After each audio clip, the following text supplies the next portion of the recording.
Hello and welcome to Martyn Lucas Investor. What we are going to watch here is Jerome Powell's full FOMC speech. Very important speech. I'm going to analyze it after the speech. You can always skip forward to that analysis, or you can watch the whole speech and look at that analysis. But this is from the FOMC. It is a replay, so do pay attention because very important things were said. Keep an eye out for that analysis as well. On with the video. Powell's taking the stage. Here we go. By 0.2%. The FOMC divided, voting to cut interest rates by 25 basis points. Here's the chairman of the Federal Reserve. My colleagues and I remain squarely focused on achieving our dual mandate goals of maximum employment and stable prices for the benefit of the American people. Although some important federal government data have been delayed due to the shutdown, the public and private sector data that have remained available suggests that the outlook for employment and inflation has not changed much since our meeting in September. Conditions in the labor market appear to be gradually cooling, and inflation remains somewhat elevated.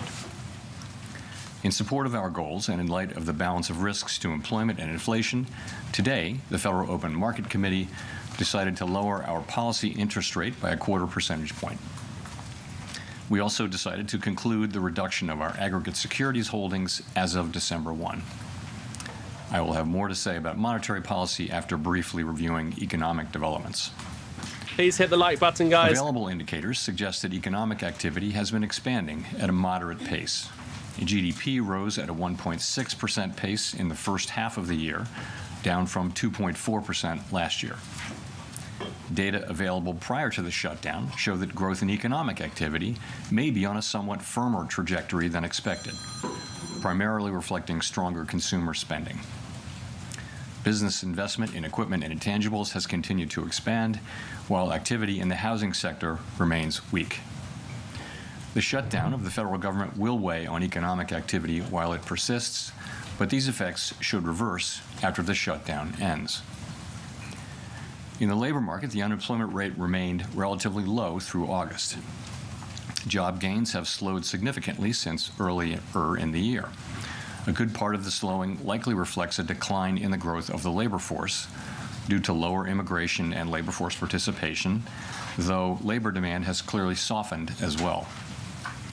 Although official employment data for September are delayed, available evidence suggests that both layoffs and hiring remain low, and that both households' perceptions of job availability and firms' perceptions of hiring difficulty continue to decline.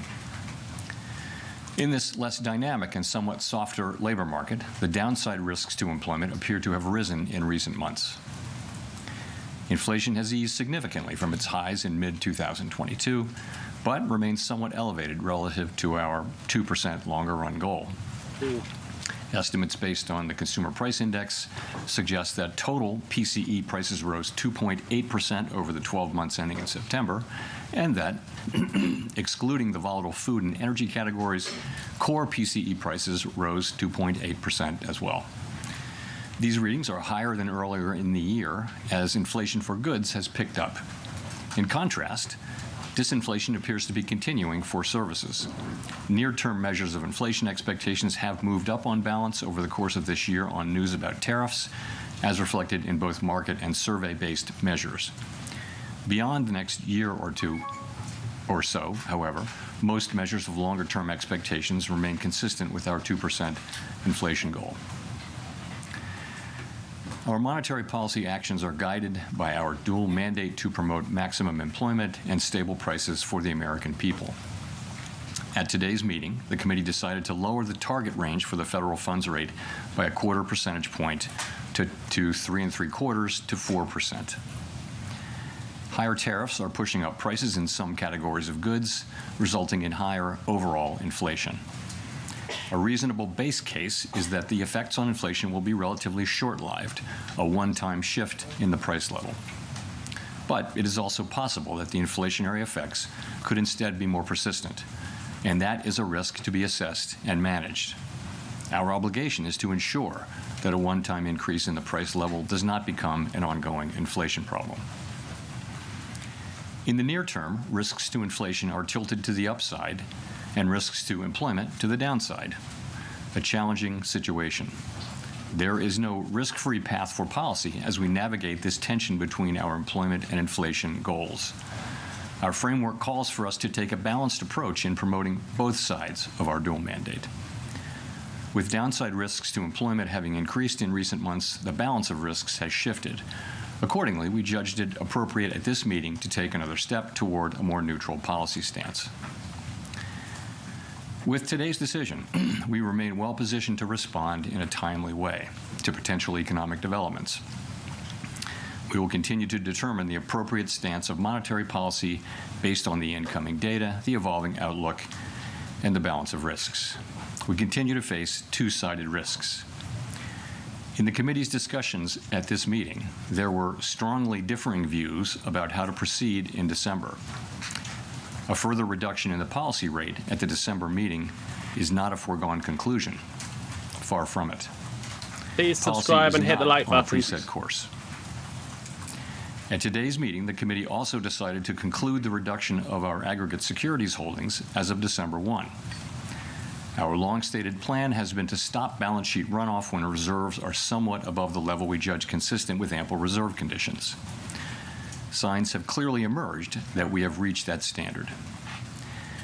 In money markets, repo rates have moved up relative to our administered rates, and we have seen more notable pressures on selected dates, along with more use of our standing repo facility.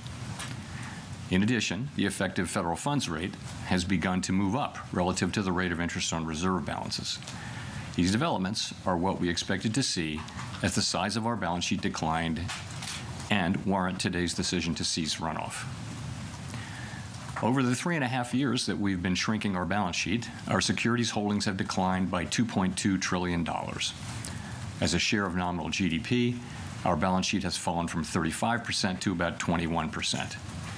In December, we'll enter the next phase of our normalization plans by holding the size of our balance sheet steady for a time, while reserve balances continue to move gradually lower as other non-reserve liabilities, such as currency, keep growing.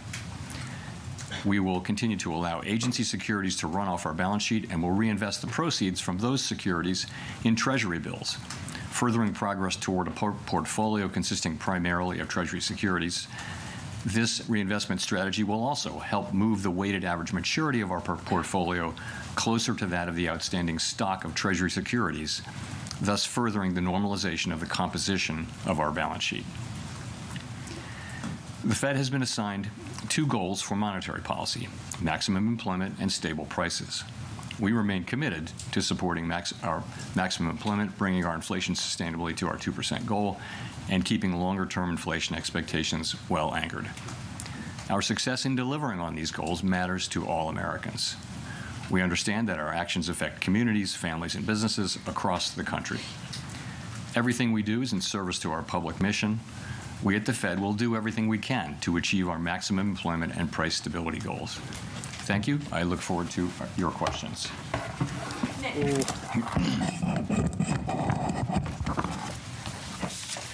Nick Timmeros of the Wall Street Journal. Jerome Powell, are you uncomfortable with how market pricing has assumed a rate cut is a foregone conclusion at your next meeting? Well, as I just mentioned, a further reduction in the policy rate at the December meeting is not a foregone conclusion, as I've just said. So I would say that needs to be taken on board. We had, I would just say this, 19 participants on the committee. Everyone works very hard at this and takes their obligations to serve the American people very seriously. And at a time when we have tension between our two goals, we have, strong views across the committee. And as I mentioned, there were strongly differing views today. And the takeaway from that is that we haven't made a decision about December. And, we're going to be looking at the data that we have, how that affects the outlook and the balance of risks. And I'll just say that. You and some of your colleagues have framed last month and maybe today, I won't put words in your mouth, there's a risk management exercise. At what point do you conclude that you've taken out enough insurance? Are you looking for some kind of improvement in the outlook, or could this unfold along the lines of last year, where you made a sequence of adjustments and then waited to gather more information? So the way I've been thinking about it is Crashing. The risks to the two goals, for a very long time, the risk was clearly of higher inflation. And then that has changed now. And as we saw particularly after the July meeting, we saw the downward revisions in job creation, we saw a very different picture of the labor market, and suggested that there were higher downside risks to the labor market than we had thought. And that suggested that policy, which we had been holding at a I would say modestly, other people would say moderately restrictive level, needed to move more in the direction over time of neutral. If the two goals are sort of equally at risk, then you ought to be at neutral, because one of them's calling for you to hike and one of them's calling for you to cut. So if that got back into balance, then you'd want to be roughly at neutral. So in that sense, it was a risk management. And I would say the same about today, sort of the same logic. But as I mentioned, going forward is a different thing. Claire. I'm Claire Jones, Financial Times. Thank you for taking this question. We've just heard from you that the discussion in December and the conclusion of the discussion is not a foregone conclusion. I'd like to just dig into that a little bit more about what sort of arguments were brought up. Was there any consideration, for instance, of the investment we're seeing in AI and some of the generation of household wealth through rises in stock prices related to the AI boom? Thank you. I wouldn't say that's a factor in everyone's assessment of the economy. I wouldn't say it's the driving factor. I don't think for anybody. I guess I would say it this way. Once again, I would just point out that we have the situation where the risks are to the upside for inflation and to the downside for employment. We have one tool. It can't do both of those. You can't address both of those at once. You've got a very different situation. So you have some people have different forecasts, right? So they'll forecast faster or slower progress on one or the other, and they also have different levels of risk aversion. And some will be more averse to inflation overruns, and some will be more averse to underruns of employment. And so you put that together, and as you can see from the SEP and from the public discussion that goes on between the meetings when more participants go out and talk, they're very disparate views, and they were reflected in strongly differing views in today's meeting, as I pointed out in my remarks. And that's what leads me to say that, that we haven't made a decision about December. I always say that it's a fact that we don't make decisions in advance. But I'm saying something in addition here, is that it's not to be seen as a foregone conclusion. In fact, far from it. Can I just ask a quick follow-up on QT? How much of the really not good what you just said there. Really not good. He's literally saying that might not cut rates at all in December. He's making it very clear. Debt. That could be one of the factors, but the reality is we've seen, the things that we've seen, higher repo rates and federal funds rate moving up. These are the very things that we look for. We actually have a framework for looking at, what the place we're trying to reach. What we said for a long time now is that when we feel like we're a bit above what we consider a level that's ample, that we would freeze the size of the balance sheet. Of course, reserves will continue to decline from that point forward as non-reserve liabilities grow. So this happened. Some things have been happening for some time now, showing a gradual tightening in money market conditions. Really, in the last, call it 3 weeks or so, you've seen more significant tightening, and I think a clear assessment that we're at that place. The other thing is, the balance sheet is shrinking at a very, very slow pace now. We've reduced it by half twice, and so there's not a lot of benefit to be holding on to get the last few dollars, because, again, the balance sheets, the reserves are going to continue to shrink as non-reserves grow. So, there was support on the committee as we thought about it to go ahead with this and announce effective December 1 that we will be, freezing the size of the balance sheet. And the December 1 date gives the markets a little bit of time to adapt. Colby. Thank you. Colby Smith with the New York Times. So much of the rationale for cutting interest rates, even as inflation moves away from the 2% target, seems to be, that there are these mounting downside risks to the labor market. But if those don't materialize and the labor market either stabilizes around current employment levels or even starts to strengthen somewhat, how would that change your perception of how much interest rates need to fall from here? Would you then be a bit more concerned about underlying inflation and the possibility of second-round effects from tariffs? Yeah, I mean, in principle, if you were to see data that suggested that the labor market's strengthening or even that it's stabilizing, that would certainly play into our decisions going forward. So, we do have, we get some data. The labor market is a place where we get, for example, we get the state-level data on initial claims, which are sending a sort of a signal of more of the same. We also get job openings. And we'll get lots of survey data. We'll get the Beige Book and things like that. So we'll have a picture of what's going on in the labor market, and the fact that we're not seeing an uptick in claims or a downtick really in openings suggests that you're seeing maybe continued very gradual cooling, but nothing more than that. So that does give you some comfort. But if this shutdown lasts a while longer and you don't have that data in hand, I'm just wondering how that hinders the committee's ability to assess the state of the labor market and make the right policy decisions, and also how much is that factoring into the debate about December? Yeah, so we get like I mentioned what we get in the labor area. We get some data in inflation, some data in economic activity. And we'll have a picture of what's going on. We also will have the Beige Book again. I would say we're not going to be able to have the detailed feel of things. But I think if there were a significant or material change in the economy one way or another, I think we'd pick that up through this. So in terms of how it might affect December, it's really hard to say. December's the meeting's I guess 6 weeks away. We just don't know what we're going to get. If there is a very high level of uncertainty, then that could be an argument in favor of caution about moving, but we'll have to see how it unfolds. Steve. Guys, please do hit the like button, subscribe if you haven't done so already. The market's crashing. I'll give you my whole analysis. The market's down not 50%, but the newsletter is. 50% link is in the chat right now. The first time we've ever had a sale. Let's go back to Jerome Powell. The issue, I'll explain all the issues in a second. So I was referring to the discussion about, to the extent it related to December. You saw we had 2 dissents, one for 50 and one for no cut. So that was a strong, solid vote in favor of this cut. The strongly differing views were really about the future. What does that look like? And I think people are saying, they're noticing stronger economic activity. Forecasters generally, broadly, have raised their economic growth forecasts for this year and next year, in some cases quite materially.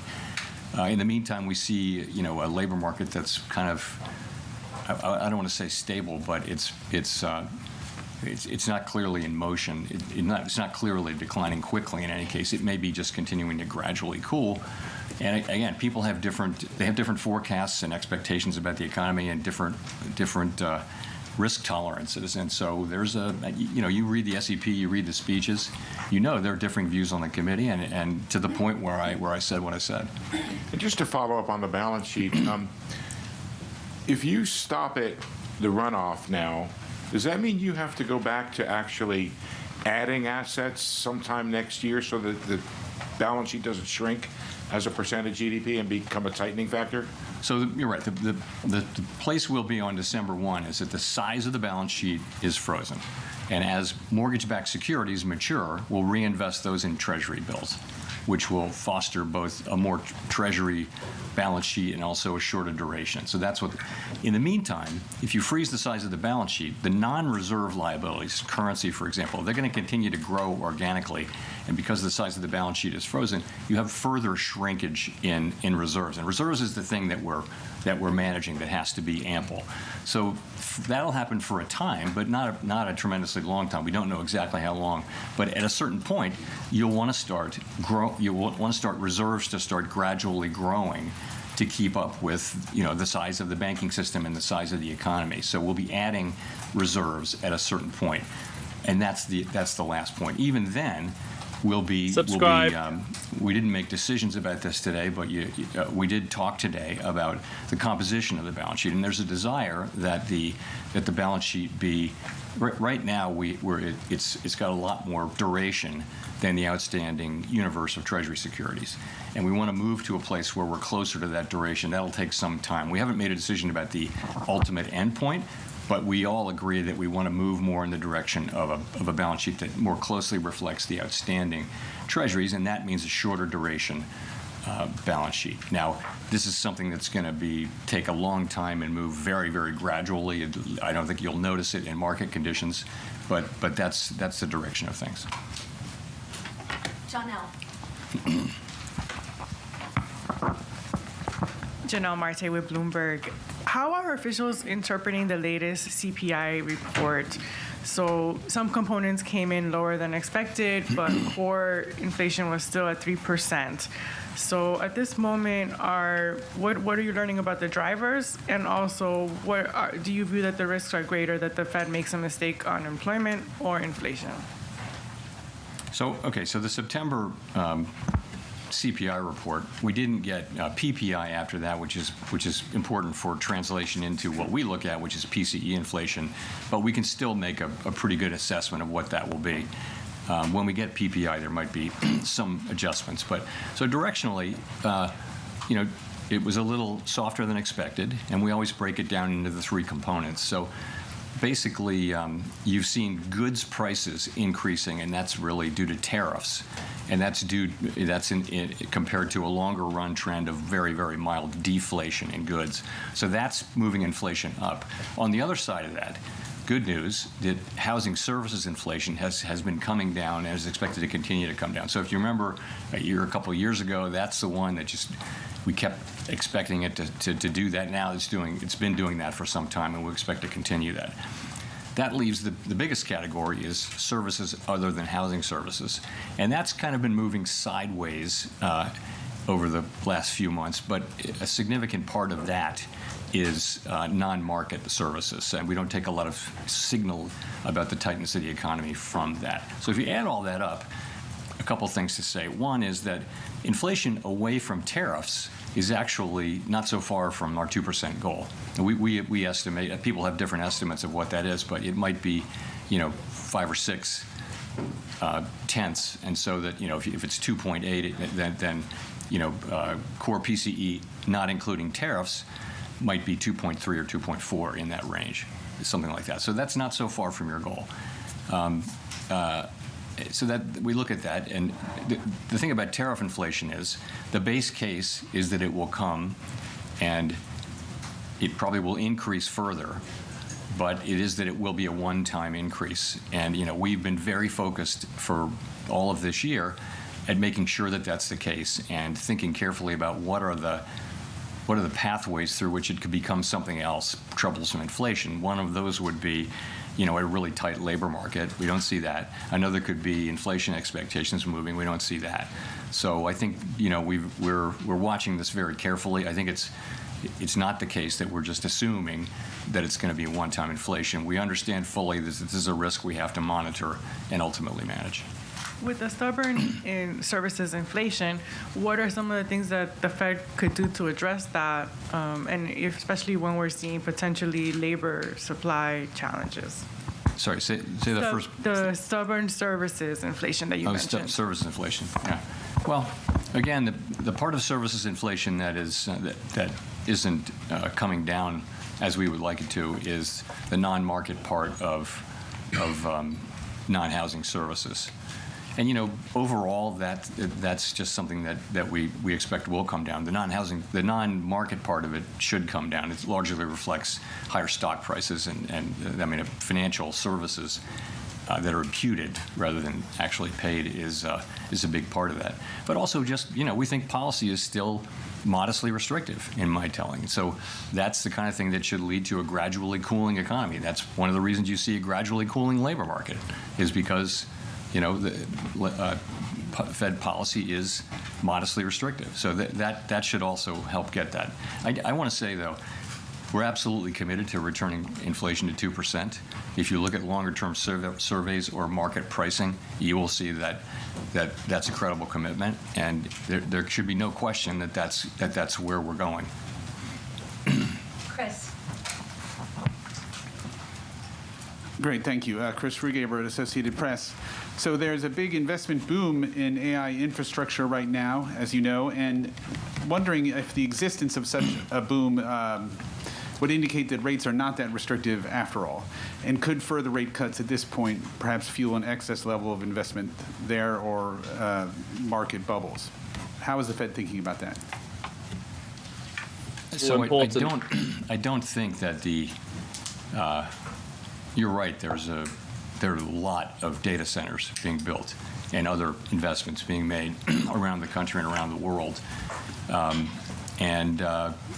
Big U.S. companies are just investing a lot of resources in thinking about how AI, which will be based on those data centers, run through those data centers, is going to affect their businesses. So it's a big deal. I don't think that the spending that happens to build data centers all over the country is especially interest sensitive.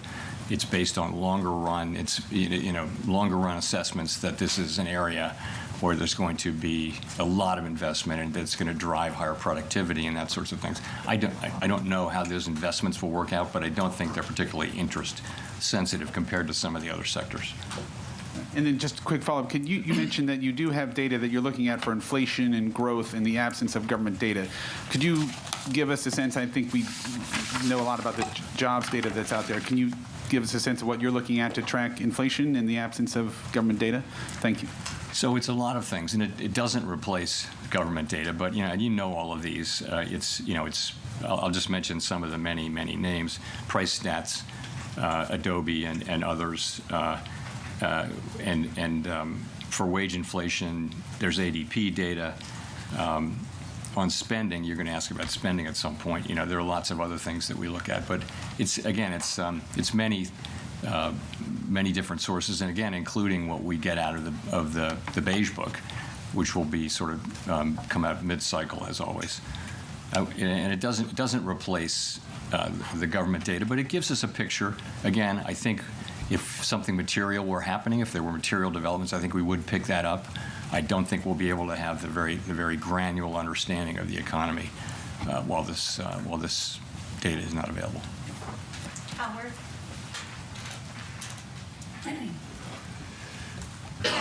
Howard Schneider with Reuters. Thank you. I just wanted you to elaborate a little bit on what you said a moment ago about a continued shutdown, making it more difficult to make a move in December, and that may make you more cautious. To the degree you are relying on private data that isn't the gold standard, or that you're relying on your own surveys or the Beige Book, do you worry at some point you're going to have to start making policy by anecdote? This is a temporary state of affairs, and we're going to do our jobs. We're going to collect every scrap of data we can find, evaluate it, and think carefully about it. And that's our jobs. That's what we're going to do.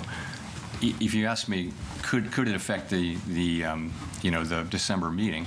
I'm not saying it's going to, but yeah, you could imagine that what do you do if you're driving in the fog? You slow down. So that could or could not. I don't know how that's going to play into things.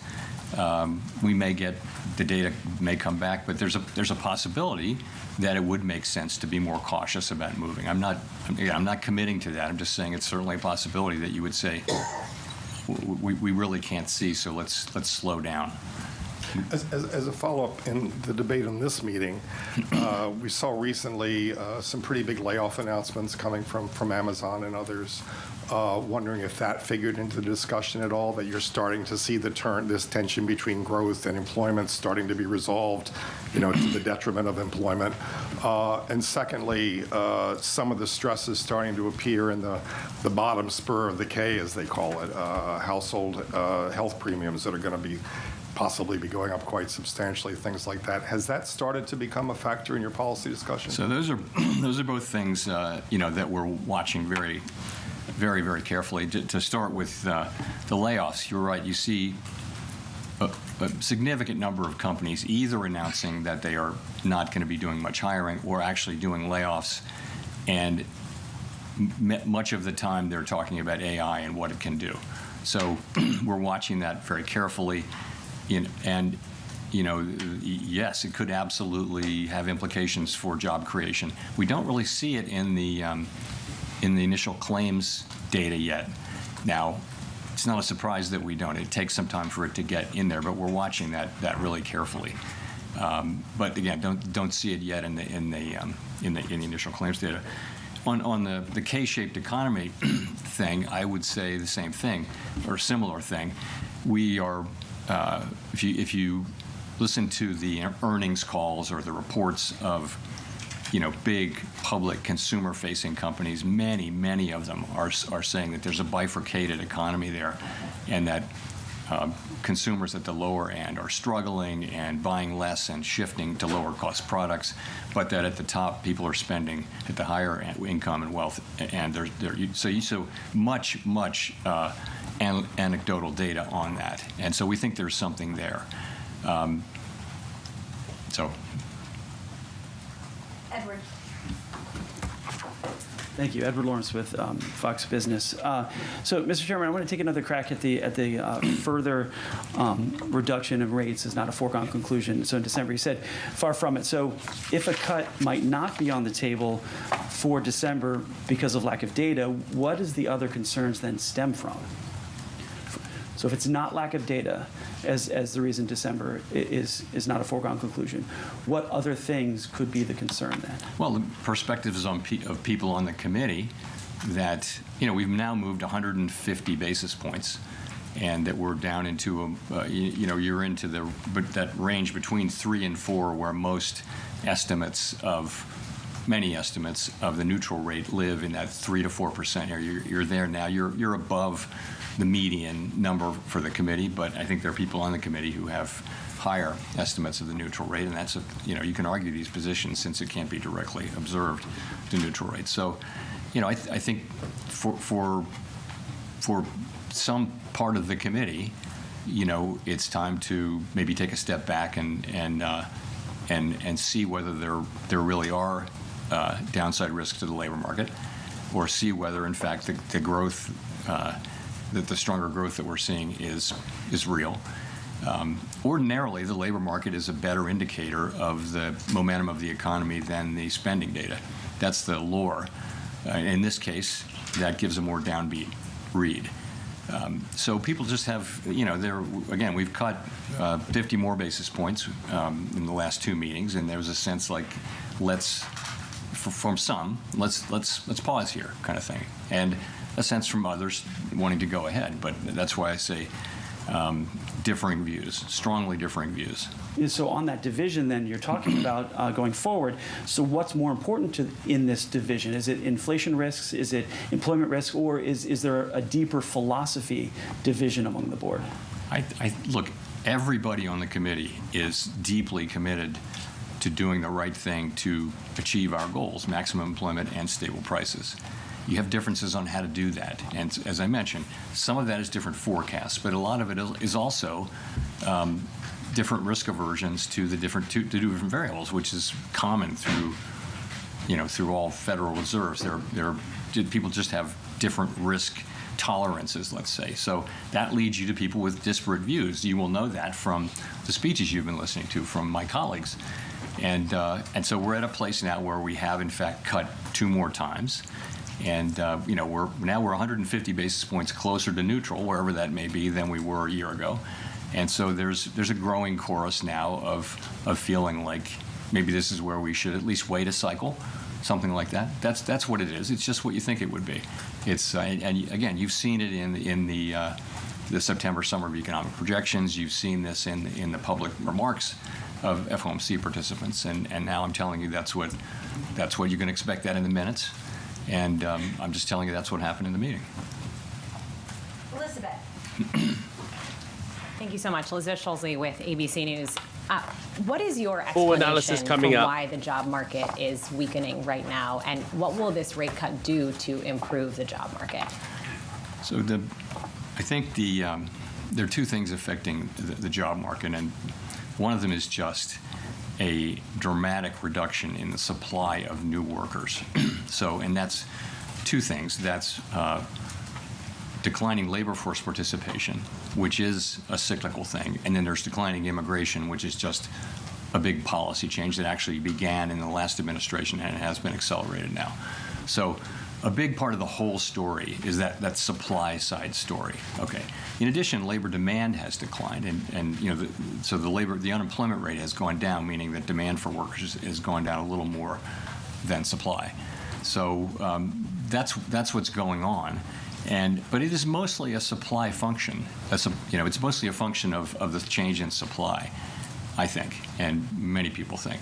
So the question then is, what does the our tool do, which supports demand?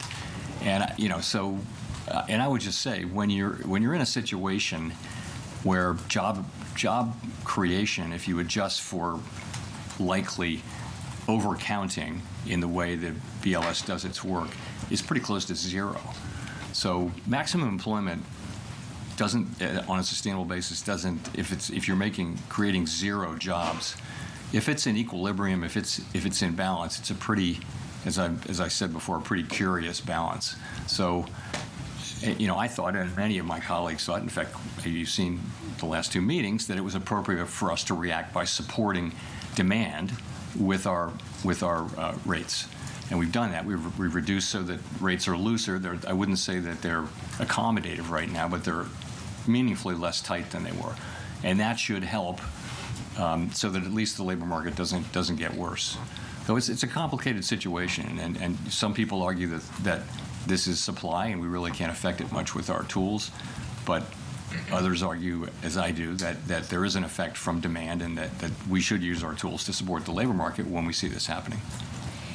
You also talked about tariffs causing a one-time price increase. Should American household consumers expect that inflation will continue to go up this year because of those tariffs? So the basic expectation is that there will be some additional increase in inflation because it takes a while for tariffs to work their way through the production chain and finally get to consumers. And we see this now from the tariffs that were put in place now many months ago. We see those effects, but if you put tariffs in effect, and they've been coming into effect consistently in February, March, April, May, and that's all happening. So that'll continue to happen for some time, probably into the spring. These are not big increases, though. These are a tenth or so on inflation. They may be big increases on a particular product that's been tariffed, but overall, these are fairly modest. I think, some projections go, we're at 2.8% inflation. You might get 2 or 3 more tenths or 4 more tenths, maybe. But then, as all of the tariffs are in, they stop generating inflation. You've had a one-time price increase. As long as you're not, at least this is the theory. This is how we believe and hope that it will work out. Once the last tariff is put on something, at that point, it becomes a higher price level, but it stops going up, if you will. Prices stop going up. They'll just be at that level, and then measured inflation will come back down to non-tariff inflation. As I mentioned, non-tariff inflation is not so far from 2% now. Now, consumers are not interested in that story. Their prices are higher. More than that, the reason they're so unhappy about inflation is the inflation that we had in 2021, 2, and 3. Because you can say that prices aren't going up as much, but that doesn't mean people aren't feeling those higher prices from the inflation we had 2 or 3 years ago. They are, and that's, I think, a large part of why the public, if you sample people, inflation is still very much making people quite unhappy. Even, and it's nice that, that prices are not going up as fast as they were, but they're still much higher than they were. And it'll take some time for that effect to wear off. As real incomes rise, it will feel better over time, but that's going to take time. Michael Hickey from Bloomberg Television and Radio. Do you have any concerns that equity markets are or are close to being overvalued at this point? We don't look at any one asset price and say, hey, that's wrong. It's not our job to do that.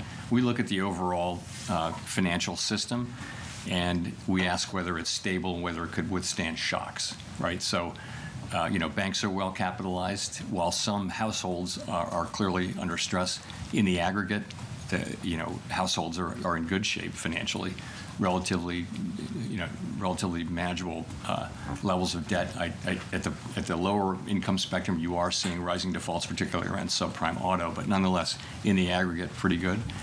You don't see too much leverage in the banking system or the financial system. It's a mixed picture, but it's not an overly troubling picture. And again, I'm not. It's not appropriate. We don't set asset prices. Markets do that. Well, you must be well aware that by lowering interest rates, you're contributing to additional asset price increases. And I wonder how you balance the idea that lowering rates would help the labor market with the reality that it seems more likely to be stimulating increased investment in AI, which is the rationale for thousands of job cuts that have been announced in the last few weeks. Yeah, I don't think interest rates are an important part of the AI of the data center story. I think people think they're great economics in building these data centers, and they're making a lot of money building them, and they think they have very high present value and all that sort of thing. It's not really about about 25 basis points here or there. We use our tools to support the labor market and to create price stability. That's what we do. That's our two jobs, right? So we're here by lowering rates at the margin, that will support demand, and that will support more hiring, and that's why we do it. Now, no 25 basis point or even 50 basis point hike is going to be a dispositive thing, but ultimately, lower rates will support more demand, and that'll support hiring over time. And of course, we also have to be careful about this, which is what we've been doing, because we know where inflation is, and we know that, I've told you the story. It's a complicated story, but this is the best assessment that we can make. Because there's uncertainty around inflation and the path ahead for inflation, that's why we're going. That's why the pace we're going has been a careful one. Victoria. Hi, Victoria Guida from Politico. On AI, I'm just wondering, it seems like a lot of the economic growth that we've been seeing is fed by investments in AI. So how worried are you about what a sudden contraction in tech investment would mean for the overall economy? Is there enough strength in other sectors? And specifically, are there any lessons that you take from the 1990s in how you might approach what's happening right now? Yeah, this is different. In the sense that the companies that are so highly valued actually have earnings and stuff like that. So if you go back to the 90s and the dot-com, these are ideas rather than companies, and so there's a clear bubble there. Whereas I won't go into particular names, but they actually have earnings, and it looks like they have business models and profits and that kind of thing. So it's really a different thing. The investment we're getting in equipment and all those things that go into creating data centers and feeding the AI, it's clearly one of the big sources of growth in the economy. Consumer spending also, though, has been, is much bigger than that, and has been growing and has defied a lot of, negative forecasts, continuing to do so this year. Consumers are still spending. Now, it may be mostly higher end consumers, or maybe skewed that way, but the consumer is spending, and that's a big chunk of what's going on in the economy, substantially bigger than.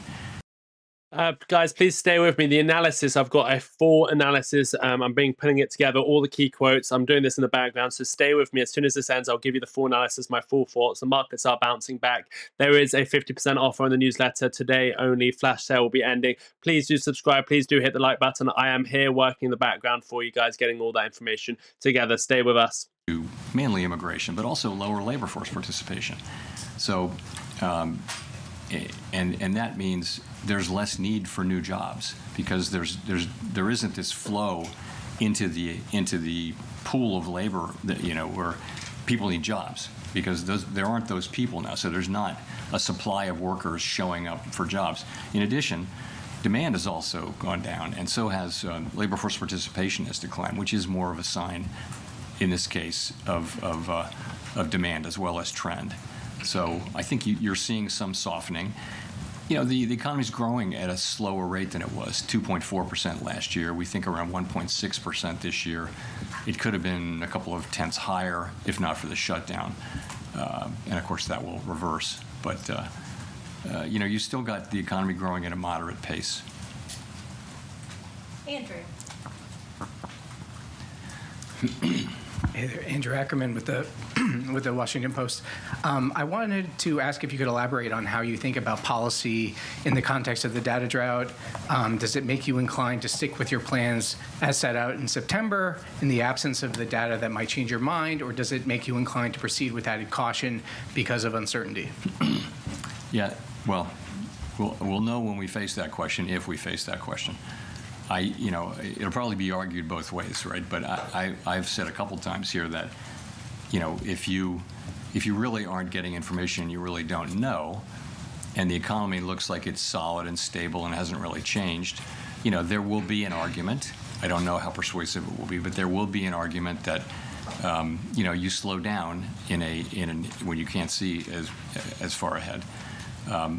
Others may argue, I'm not sure where this argument will come, but you're perfectly right that you could also argue, well, things haven't really changed. But you might not know that, So I don't know whether we'll face this or not. I hope we don't. I hope by the time of the December meeting we're getting, a better flow of data. But if we're going to have to do our jobs one way or the other. Okay. I also just wanted to ask a FinReg question. I think several years ago you said the overall amount of capital in the system was about right. As the Fed moves forward with a revised Basel proposal, potentially changes to the GSIB surcharge, has that changed at all? Or are you planning to significantly reduce the amount of capital in the system? Thanks. So there are discussions going on, I think, among the agencies. And I don't want to get ahead of those discussions. I continue to think that the level of capital, when I said that in 2020, was about right. And of course, there's been much capital added since then through various mechanisms. But I look forward to. I know those discussions are really just getting going. They haven't come to the point where they're got a whole plan and that kind of thing. So I really don't have much to say on that. Brian. Hi, Chairman Powell. Brian Chung with NBC News. Is the weakness in the jobs market accelerating, and who's at risk if the interest rate cuts are not the effective medicine for a further slowdown in the labor market? So we do not see the weakness, as you put it, the weakness in the job market accelerating. I would say, and again, we didn't get the September employment report, payroll report, but we look at,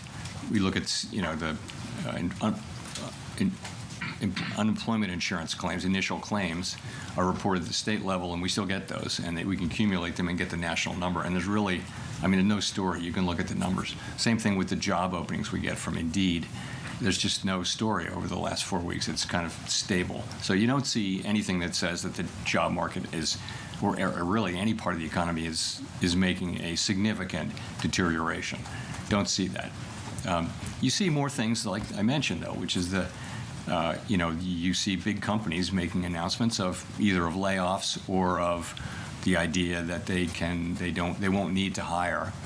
Their number of employees is not expected to go up over a number of years. There may be different people working there. They say that too, but they don't need a bigger head count. So you see those kinds of things.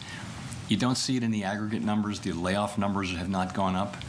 But job creation is very low, and the job finding rate for people who are unemployed is very low. But the unemployment rate is very low as well. 4.3% is a low unemployment rate.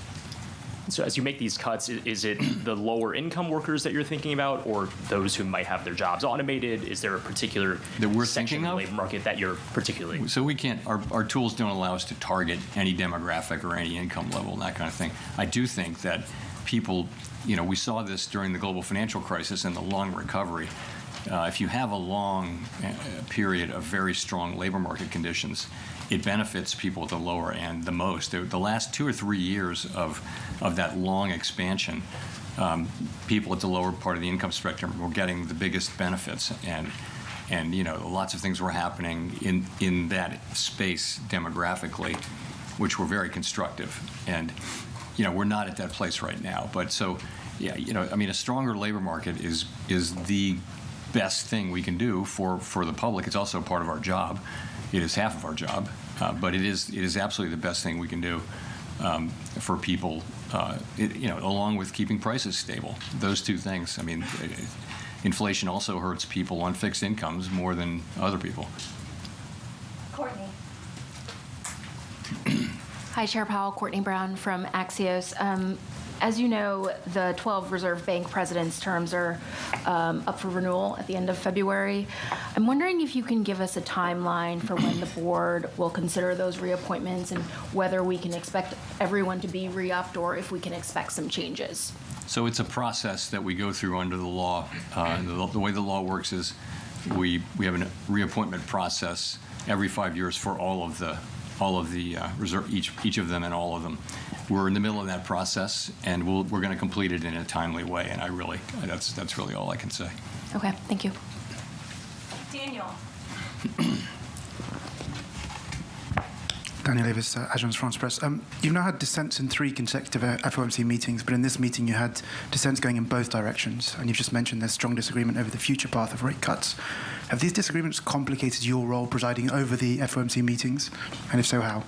I wouldn't say that, no. I think you have to take what comes, and what comes right now is pretty challenging situation where we have, first of all, we have 4.3% unemployment. We have an economy that's growing close to 2%. So, overall, it's a good picture. It's a good picture. But in terms of our policy, we have upside risks to inflation, downside risks to employment, and this is a very difficult thing for a central bank because, one of those calls for rates to be lower, one calls for rates to be higher. We can't do both, so we have to balance the two, and so it's a challenging thing. And as we have worked our way through this process, you would expect that there would be a range of views across the committee on what to do and the speed with which we should do it, and that's what we have.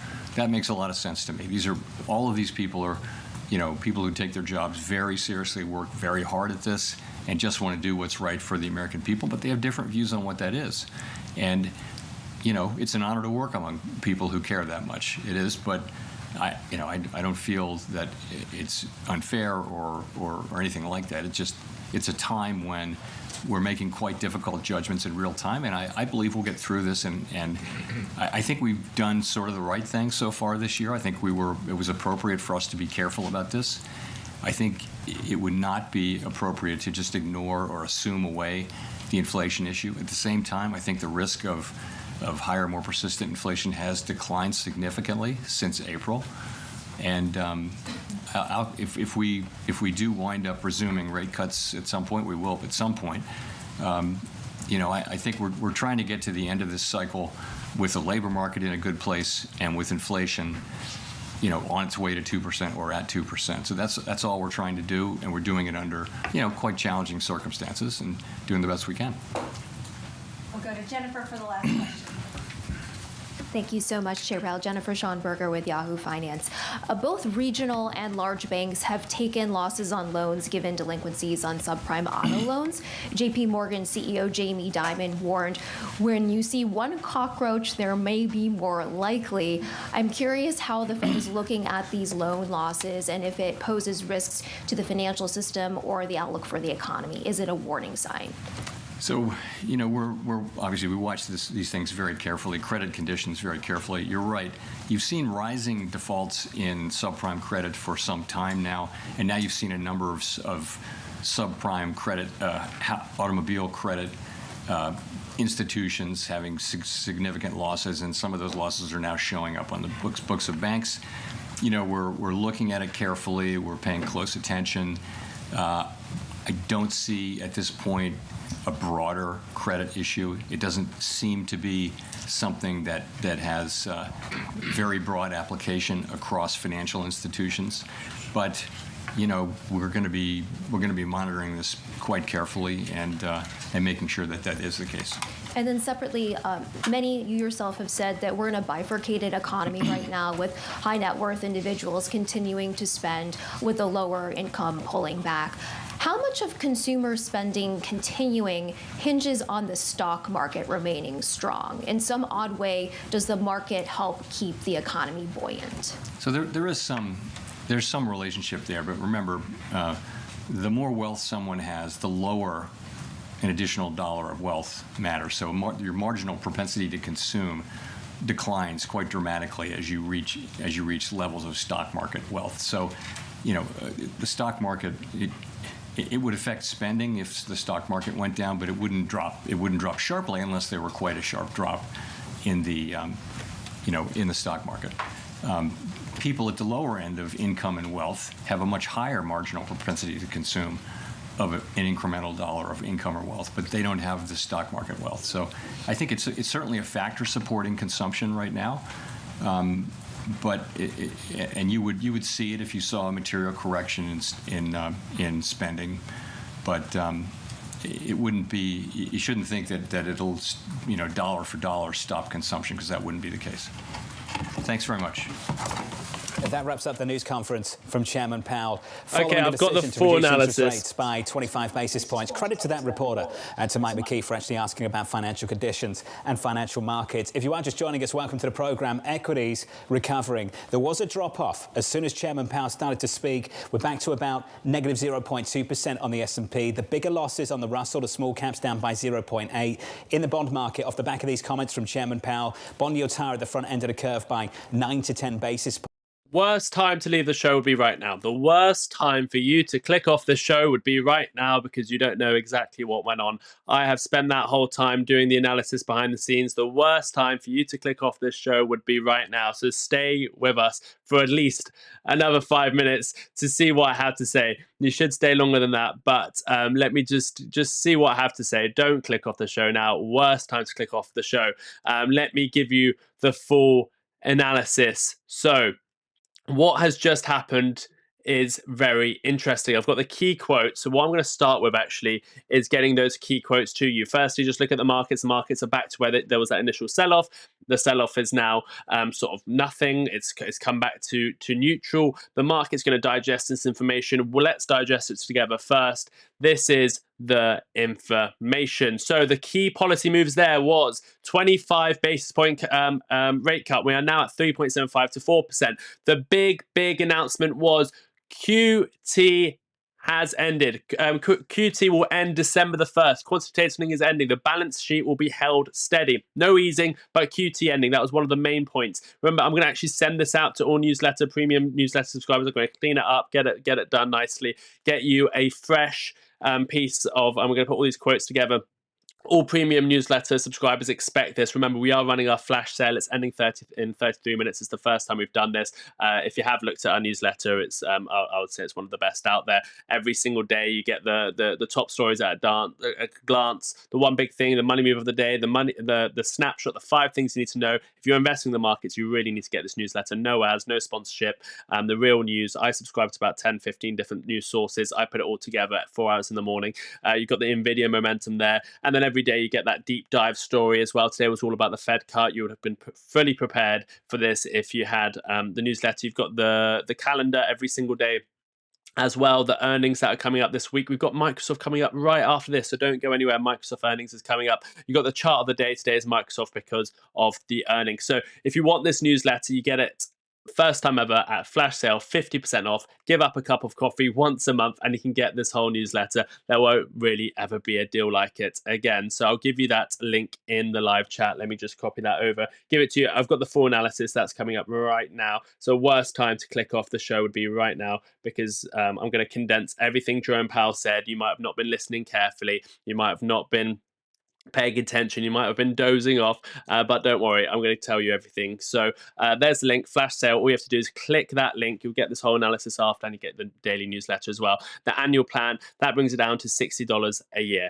I mean, it's 67% cheaper than the monthly. even if you don't want to pay a cent, at least sign up for the free plan. You'll get some of the newsletter. There's a founding member if you want to become a founding member of the newsletter. Let me just turn that countdown off. Let me go over to what's actually happened. So go check out the newsletter. I'm actually just going to put, we're going to cover Microsoft earnings in about 15 minutes time. So stay with me. Let me change that countdown over to Microsoft because we'll be covering Microsoft very shortly. Just going to put a countdown for Microsoft. There we go. That's when we're starting. Oh, that's the wrong one. Why did I do that? 1 second, I'm going to give you the full analysis. Stay with me. If you haven't hit the like button yet, if you haven't subscribed, what are you up to? Please do hit the like button and subscribe. That will be amazing. Martyn said I'll get a bonus if we get 107,000 subscribers. We're on 106. I don't think we can make it happen, but give it a good go. Let me say, instead of analysis, it's earnings. Let me change that. Earnings in. Okay. Okay, let me give you the full shebang of what Jerome Powell said. So thank you for sticking with me. Hit the like button, subscribe. 25 basis point rate cut. That's what's happened.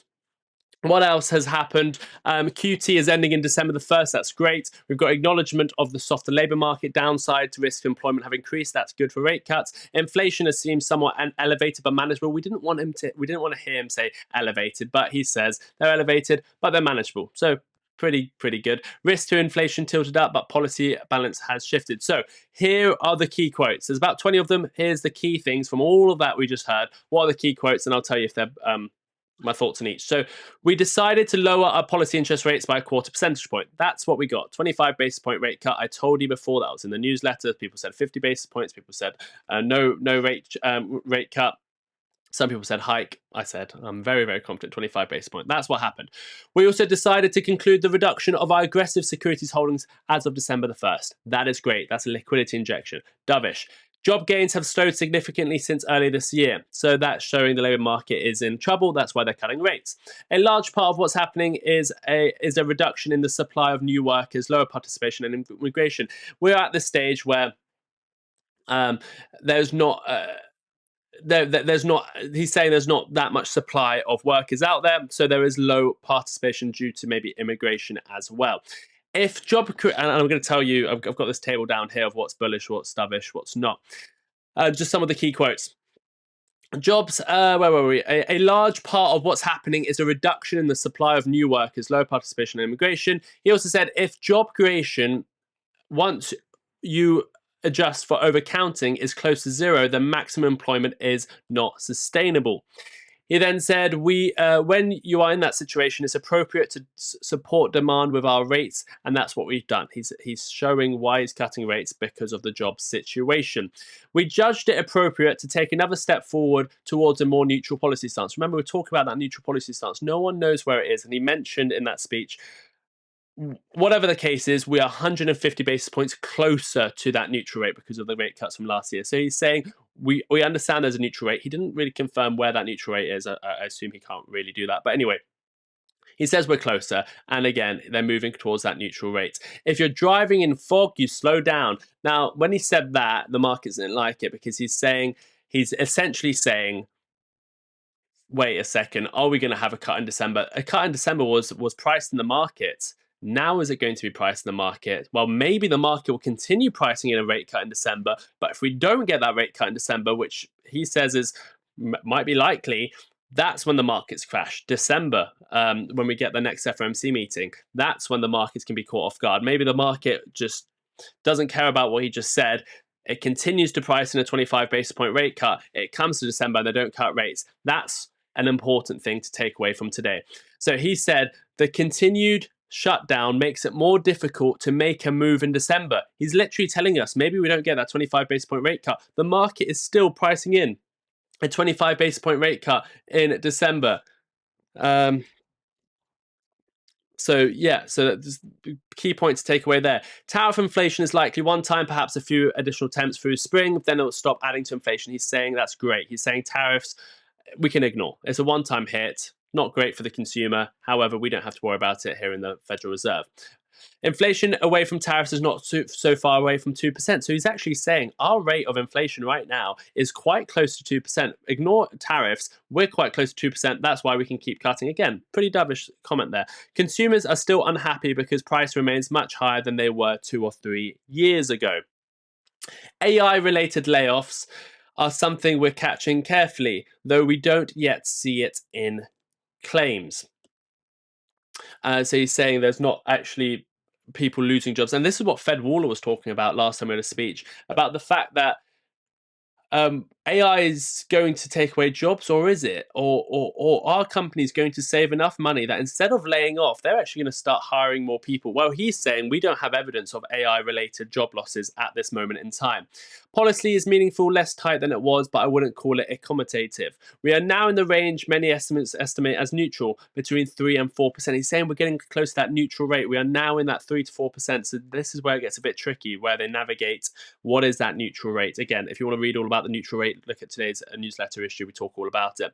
Some on the committee think it's time to take a step back, while others think stronger and see where stronger growth is real. Remember, that was the key reason the markets didn't really rally, because there was some people saying 50 basis points, some people saying hold, some people saying 25 basis points. It's that inconsistency within the Fed itself. I'm just going to check this because we've got an earnings coming up, and that will actually have a bigger effect, because there's a few big earnings tonight, and that might actually have a bigger effect than this.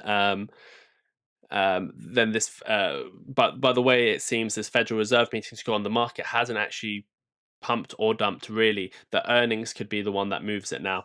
So stay in tune. We're going to have Microsoft earnings as well coming up. So we are now in the range many estimate as neutral, between 3 and 4%. Some on the committee, yeah, we read that one. We're trying to end this cycle with labour market in a good place and inflation on its way up to 2%. Now let's look at these a bit deep, 10 of these a bit closer. So end of the balance sheet runoff, QT.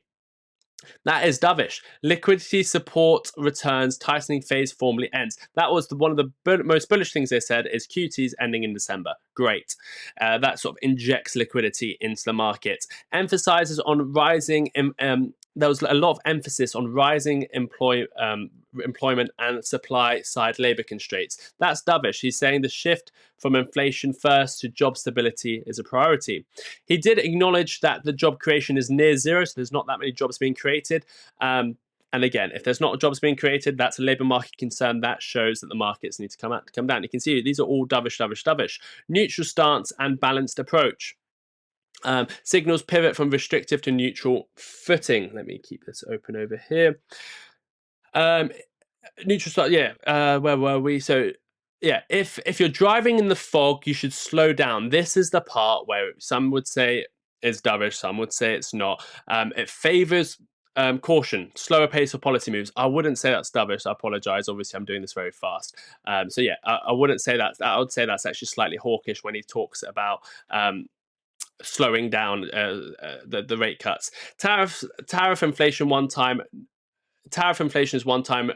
Non-tariff is near 2%. Remember when he said tariffs is more likely to be a one-time hit and then maybe tiny bits in the spring and then it ends? That's quite bullish, because he says we're not going to worry about tariff inflation. And then he said that if you take away tariffs, we're quite close to that 2%. 2% is all they care about inflation. So if inflation's at 2%, they should cut rates to bring it down to a neutral stance. So he recognises the demand and uneven economy. December cut is not a foregone conclusion. This is what the market hated. This is what the market crashed on. He's saying, and he took it a step further. I think he even mentioned he took it a step further, essentially saying, don't rely on a December cut. It's not a foregone conclusion. Actually, he made a comment saying that this is different to before, when he said it's not a foregone conclusion. He said he really does need to. They really don't know if they're cutting or not. So that's hawkish, because. And that's when the market crashed or came down. We didn't really get a crash on our hands today, as expected. So yeah, it's just that December situation is what we should be slightly concerned about. What else do we want to cover? Yeah, policy meaningfully less tight, but not accommodative. That was neutral. It positions the Fed between easing bias and vigilance. He then also said we're now in the neutral range, 3 to 4%. That's dovish to neutral. Implies tightening compete, validates pivot zone. So it does start saying that he has basically said in that comment that the neutral rate is between 3 and 4%. So that basically means maybe 2 or 3 more rate cuts, and then they're done. Then they're at the neutral rate. So the market might didn't take that too well as well. They want it to be closer to 3%, then 4%. But again, that's going to be the debate of the century. Where is that neutral rate? Thank you for staying all the way through this video. I hope you learnt a lot. We'll be live again soon. This was a video premiering, so thank you for watching all the way through. There will be 2 videos to check out over here. But until next time, take care of yourselves and each other.